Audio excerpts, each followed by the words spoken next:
Oke, Assalamualaikum warahmatullahi wabarakatuh.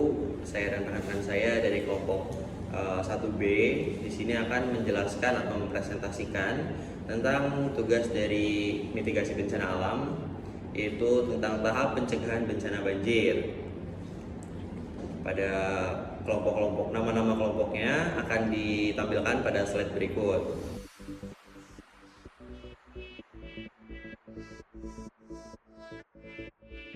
Oke, untuk penjelasan yang pertama, itu saya akan menjelaskan tentang banjir. Banjir adalah sebuah bencana alam yang terjadi ketika air meluap dan menggenangi daratan yang biasanya kering. Banjir dapat terjadi karena berbagai penyebab seperti curah hujan tinggi, drainase yang buruk, atau juga oleh ulah manusia. Dan beberapa penjelasan berikutnya akan dijelaskan oleh rekan-rekan saya. Baik, selanjutnya ada penjagaan banjir secara umum. Yang pertama yaitu menjaga lingkungan sekitar, yang kedua membuat sumur resapan, dan yang ketiga itu ada melakukan tebang pilih dan reboisasi. Selanjutnya ada tahap pencegahan banjir, yaitu menjaga lingkungan sekitar. Nah, di sini lingkungan merupakan salah satu hal yang utama yang harus kita jaga secara bersama. Maka perlunya dilakukan sosialisasi terhadap masyarakat sekitar untuk sama-sama menjaga lingkungan. Nah, di sini ada 3 tahapan. Tahapan yang pertama adalah berkolaborasi dengan Dinas Lingkungan Hidup, melakukan sosialisasi kepada masyarakat atau warga sekitar untuk mencegah lingkungan dan tidak membuang sampah di sungai atau saluran air sekitar rumah. Nah, yang kedua itu ada melakukan pengadaan tempat sampah umum agar tersedia banyak tempat sampah untuk dapat digunakan. Selanjutnya, yang ketiga yaitu memberikan pelatihan kepada masyarakat untuk mengolah sampah menjadi sesuatu yang lebih bermanfaat. Contohnya yaitu ada produk kerajinan, pupuk, biogas, dan masih banyak yang lain. Selanjutnya ada tebang pilih dan reboisasi. Tebang pilih adalah sistem pengolahan hutan di mana hanya pohon-pohon tertentu yang dipilih dan ditebang dengan tujuan untuk menjaga keberlanjutan hutan dan mematikan pertumbuhan pohon muda, serta melakukan reboisasi atau penanaman kembali bertujuan untuk mengembalikan hutan yang rusak atau gundul. Di sini ada beberapa tahapan. Yang pertama ada penataan areal kerja atau PAK. Yang kedua ada inventarisasi tegakkan sebelum penebangan atau ITSP. Yang ketiga ada pembukaan wilayah hutan atau PWH. Yang keempat ada pemanenan. Yang kelima ada penanaman dan pemeliharaan tanaman pengayaan. Yang keenam ada pembebasan pohon binaan. Dan yang ketujuh ada perlindungan dan pengamanan hutan atau Departemen Kehutanan 1997. Yang selanjutnya ada membuat sumur resapan. Membuat sumur resapan adalah cara efektif untuk mencegah banjir dan meningkatkan kualitas air tanah, serta resapan berfungsi menampung air hujan dan meresapkannya ke dalam tanah, mengurangi volume air permukaan yang menyebabkan banjir. Selanjutnya untuk tahapan membuat sumur resapan sebagai berikut. Yang pertama, tentukan lokasi. Pilih lokasi yang idealnya berada di dataran rendah, dekat dengan sumber air hujan, dan tidak dekat dengan fondasi rumah atau septic tank. Yang kedua, gali lubang. Gali lubang dengan ukuran yang sesuai, biasanya 80-100 cm diameter dengan kedalaman hingga 1,5 meter. Yang ketiga, buat dinding.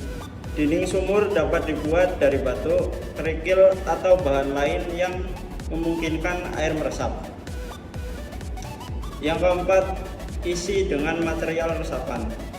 Isi lubang dengan bahan seperti kerikil atau pasir yang dapat meningkatkan kemampuan air meresap. Yang kelima, pastikan aliran air. Pastikan air hujan dapat mengalir ke sumur resapan, misalnya dengan membuat parit atau saluran air.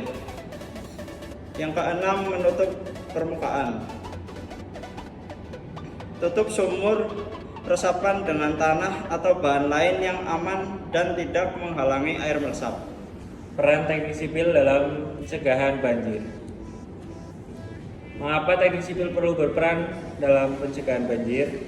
Teknik sipil berperan penting dalam pencegahan banjir karena ahli di bidang perencanaan dan pembangunan infrastruktur pengendali air seperti drainase, tanggul, dan bendungan. Dengan keahlian ini, teknik sipil membantu mengelola aliran air secara efektif, mengurangi risiko banjir, serta memastikan pembangunan wilayah tetap aman dan berkelanjutan. Beberapa peran utama. Yang pertama, perencanaan sistem drainase yang efisien.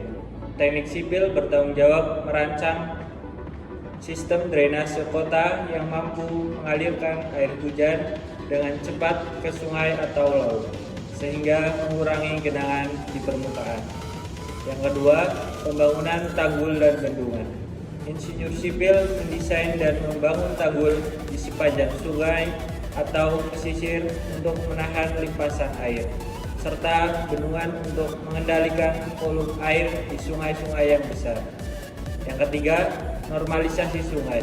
Teknik sipil melakukan pengerukan sungai, peleburan, dan penguatan tebing untuk meningkatkan kapasitas aliran air dan mencegah luapan saat musim hujan. Selanjutnya yang keempat, pembangunan waduk dan retention basin.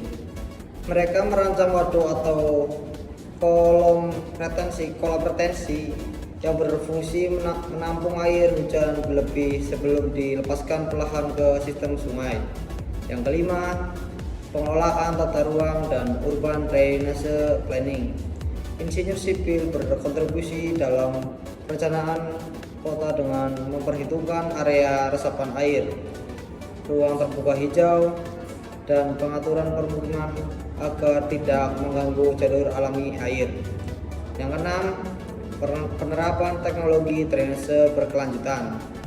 Konsep seperti ini, drainase berwawasan lingkungan atau Sustainable Drainage System atau SUDS, dirancang untuk memperlambat dan mengelola limpasan air hujan dengan cara lebih alami, seperti menggunakan sumur resapan, biopori, dan tanam hujan. Yang ketujuh, rekayasa struktur penahan banjir dan di perkotaan. Di kawasan padat, teknik sipil membangun pintu air otomatis, dinding penahan banjir, dan sistem pompa air untuk melindungi daerah vital dari genangan. Yang ke-8, pemodelan hidrologi dan hidraulika.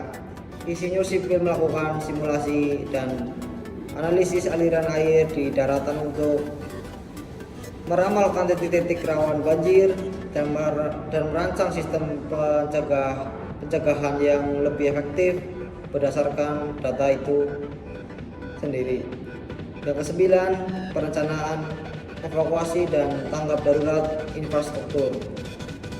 Mereka juga merancang jalur evakuasi, sistem peringatan dini banjir, dan infrastruktur pendukung lain yang dapat digunakan saat bencana banjir terjadi. Oke, tadi adalah beberapa penjelasan dari rekan-rekan saya mengenai tentang pencegahan banjir. Kurang lebihnya kami mohon maaf. Sekian dari kelompok kami. Wassalamualaikum warahmatullahi wabarakatuh.